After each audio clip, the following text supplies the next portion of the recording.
तो नमस्कार दोस्तों, आज की कहानी से हमें बहुत अच्छी अपने जीवन में सीख मिलने वाली है। तो दोस्तों, इस कहानी को पूरा ज़रूर सुनिएगा। इस कहानी का टाइटल है बूढ़ा पिता। जो एक बूढ़ा पिता होता है। तो दोस्तों, ये कहानी आप पूरी सुनिएगा, तभी आपको इसमें समझ आएगा कि ये कहानी क्या है। तो दोस्तों, चलिए कहानी को शुरू करते हैं। वह बूढ़ा आदमी कुछ भी नहीं कर पा रहा था, क्योंकि वह बहुत बूढ़ा हो चुका था और उसके सामने बहुत सारी समस्याएं आ रही थीं, जिसकी वजह से कोई भी काम नहीं कर पा रहा था। लेकिन उसका लड़का इस बात को नहीं समझ रहा था। उसे समझना चाहिए था कि उसके पिताजी अब बहुत बूढ़े हो गए हैं और वह अब काम नहीं कर सकते। यानी जो वो उसका लड़का था, उसको ये समझना चाहिए था कि उसके पिताजी अब बूढ़े हो चुके हैं और वो काम नहीं कर सकते हैं, इसलिए उन्हें आराम की ज़रूरत है।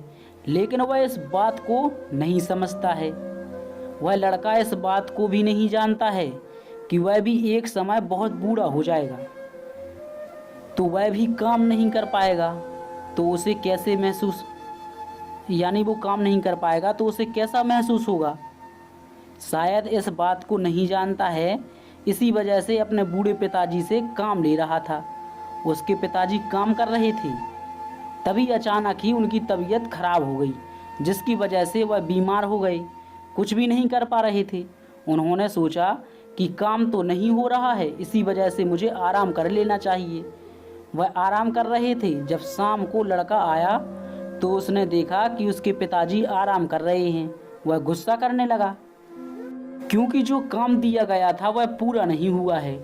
तभी उसे पता चला कि उसके पिताजी की तबीयत खराब हो गई है, जिसकी वजह से काम नहीं कर पा रहे हैं।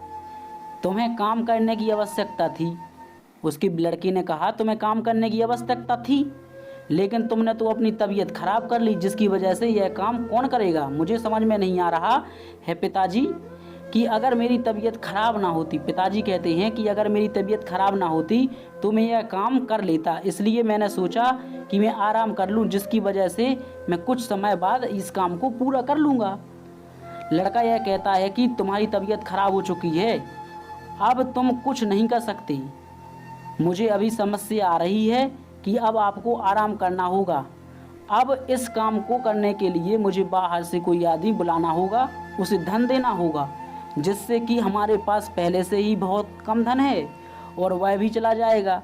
यह सुनकर उसके पिताजी को बहुत दुख होता है। और पिताजी कहते हैं कि मेरी तबीयत खराब हो रही है। तभी उनके पास पड़ोसी आते हैं। पड़ोसी कहते हैं यानी पड़ोसी और कहते हैं कि तुम्हारे पिताजी की तबीयत खराब हो गई है, मैंने देखा था, मैं उनसे मिलने आया हूँ। लड़का वहाँ से चला जाता है। वह कहता है कि वह आराम कर रहे हैं। तभी पिताजी कहते हैं कि यह बात मुझे समझ में नहीं आती है, कि उसे कुछ भी समझ में नहीं आ रहा है। वह मुझसे काम लेना चाहता है, जबकि उसे यह पता है कि मेरी तबीयत बहुत ज़्यादा खराब है, मैं काम नहीं कर पा रहा हूँ। तो उसका पड़ोसी कहता है कि कभी जीवन में हमें वह भी करना होता है जिसके बारे में हमें पता नहीं होता।